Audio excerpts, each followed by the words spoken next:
Welcome back to Count Me In, the podcast that explores the world of business from the management accountant's perspective. I'm Neha Laguratnakar from IMA, and today I'm speaking with Daniel Alfon.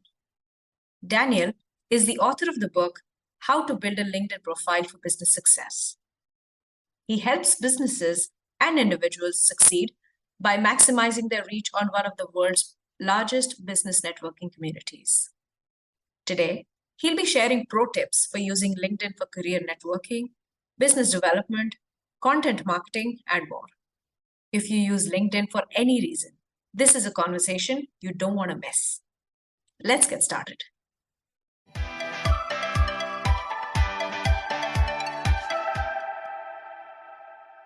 So, hi, Daniel. Thank you so much for joining us today. Thank you very much, Neha. I'm glad to be part of Count Me In. Excellent. So, let's start with the why. Social media is not something that is top of mind for many professionals, especially accounting and finance professionals. So, help us understand, why is social media, and more specifically LinkedIn, so valuable for our accounting and finance listeners? Oh, that's a great question. I think the easy answer is that whenever an employer or any client will Google your name, then your LinkedIn profile is going to top the list on Google. That's the simple reason. And if you care about the image and your professional image, then you should leverage LinkedIn and make it shine. All right. And as a tag-along question to that, how can accounting and finance professionals leverage LinkedIn better? Great. It starts with understanding our career objectives, whether some of the listeners here could be managers who want to get promoted in the organization, or moms who had their maternity leave and want to get back to the workforce, or young people trying to start out in business or get the CMA certification. Then having target list of companies or career objectives for you is the prerequisite for anything you'd like to do. And then, because your LinkedIn profile, the most frequent action LinkedIn users perform on the platform is visiting other people's profiles. That's true. And it needs to speak for itself. In other words, if I go to your profile, you will not be there to add information. And when I see the book that you've released, and I see your headline, and I see the photo, and the photo is visible, and I see that you've added feature content, I'm likelier to stay here and try to discover what is it you do. And for the accountant or the management accountant, it would be seeing what they have achieved in their current position and why why is it a good idea for me to reach out to them. Wow, I love that. Keeping the person who's visiting your profile engaged throughout. Awesome. And thank you for bringing up career objectives. And we are in the era of the great resignation right now. So let's pivot to that part of LinkedIn job search. And if somebody is looking for a better job, how can LinkedIn be helpful for you? Okay, the key word is networking.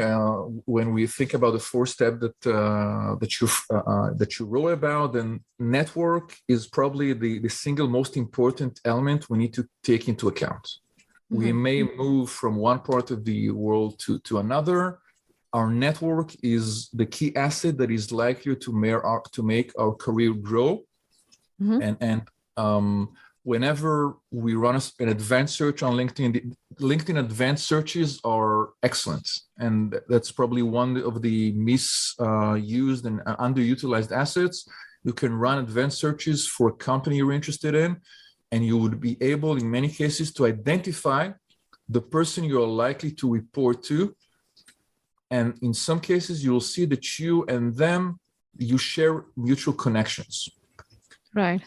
You connect with people you know well. You could leverage that meaningful connection, leave LinkedIn, and ask that person to introduce you to your ideal hiring manager or to your ideal customer. And the power is to leave LinkedIn. As much as the LinkedIn is a powerful platform, close to 1 billion users, 2 people sign up every second, still, hear me out, the big secret is to know when to leave LinkedIn. LinkedIn has shown us the name of the person, and it showed us the name of the mutual connection. Now is the time to leave LinkedIn, because in real life, what we are interested in is an interview. And the interview is not going to happen on LinkedIn. LinkedIn just provided us with the names, and then we need to forget about the platform and get back to real life. So we land that position or start that discussion. Wow. That's quite insightful. So it's looking up people on LinkedIn, but moving on from there to actually network with them directly. And how can that be done in a remote first world?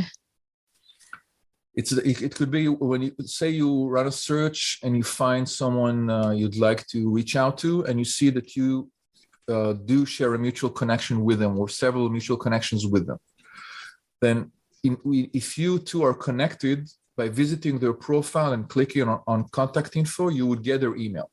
Simply leave LinkedIn, you send them a message, you ask how they've been, and at one point you paste the link to the hiring manager or to the ideal prospect you'd like, and you ask them, do you know that person well enough?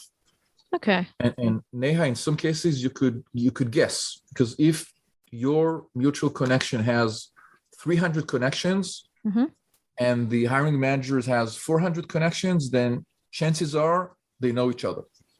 Okay. And if you spend 30 more seconds and you see that they went to the same school or they worked in the same location for the same company, it gives you also a probability of them knowing each other. And if you manage to have a meaningful introduction, that can get your foot in the door, and that can start a meaningful process, hopefully leading to a contract. Wow. That's some great detective work there, Daniel. All right. So from career tips to let's pivot to another key aspect of LinkedIn. Now, many of our listeners are consultants or they work in small businesses. And I know you're an expert at getting clients from LinkedIn. So what are your top tips for business development on LinkedIn?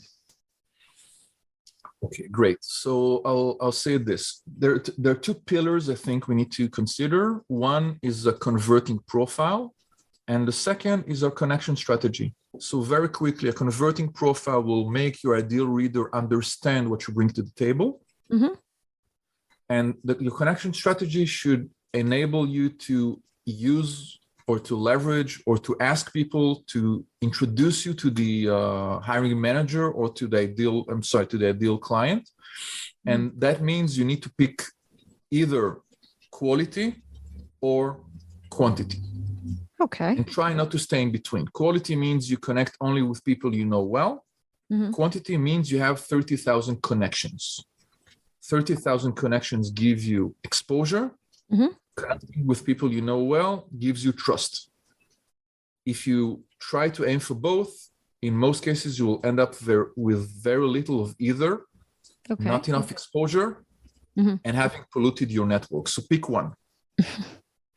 Wow. Okay. I never thought about it that way. So those are excellent ideas. And I also wanted to bring some global perspective to it, to our conversation today. Now, we have close to 140,000 members around the globe. And people use different social media, but they also use LinkedIn differently in different parts of the world. Are any other platforms important for people to know? And what can international listeners do to leverage these platforms or even LinkedIn? Okay, so I'll start with something that's not LinkedIn, that's Quora.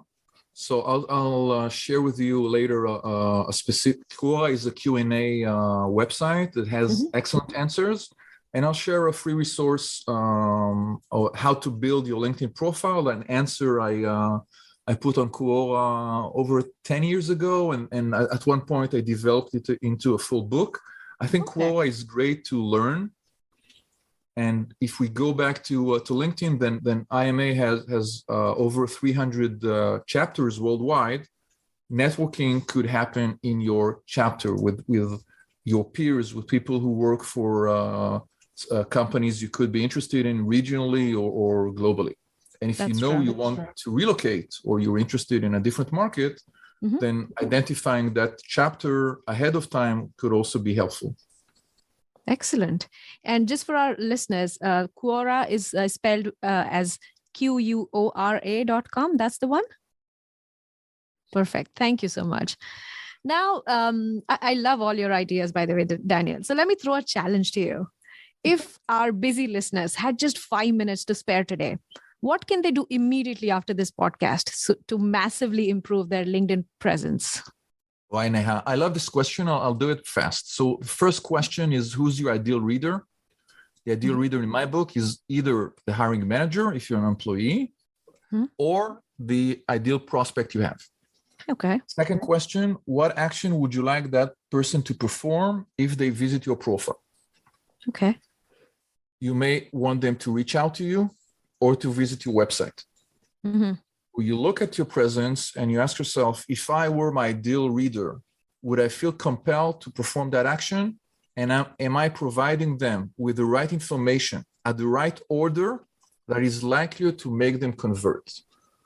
Okay. And another quick tip would be to ask someone you're not connected with to look you up on LinkedIn using the app, and then ask them to share with you their thoughts. Say, if you're looking to be a CFO, or if you're looking for a specific customer, can you walk me through what you would think if you viewed my profile and you were looking for a CFO with these qualifications?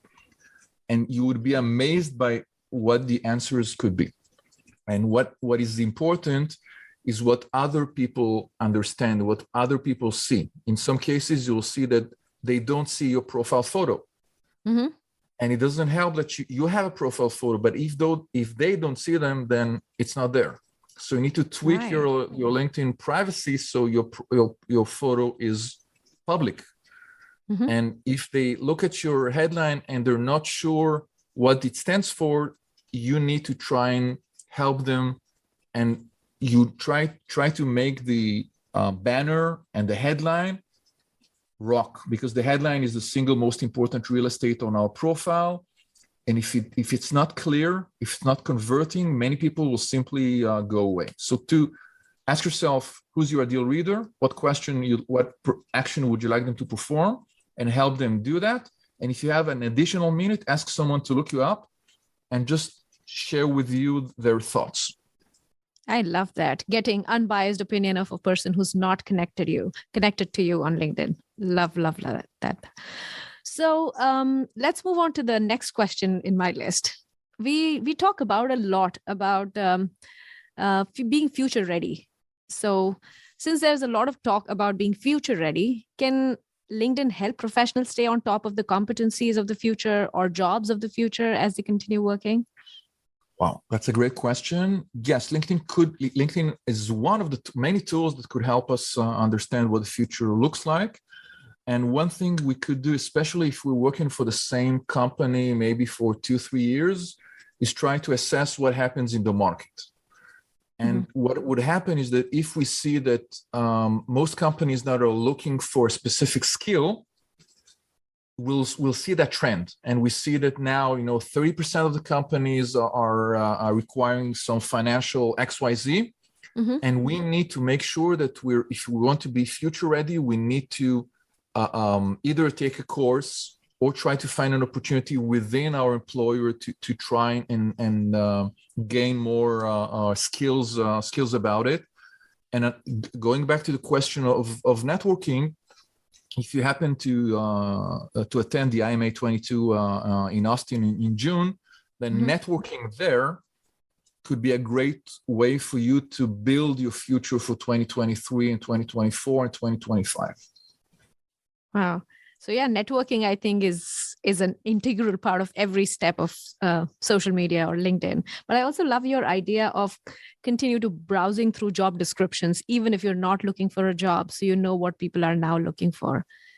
Wow. Those are some really neat ideas, Daniel. And that was such an informative chat.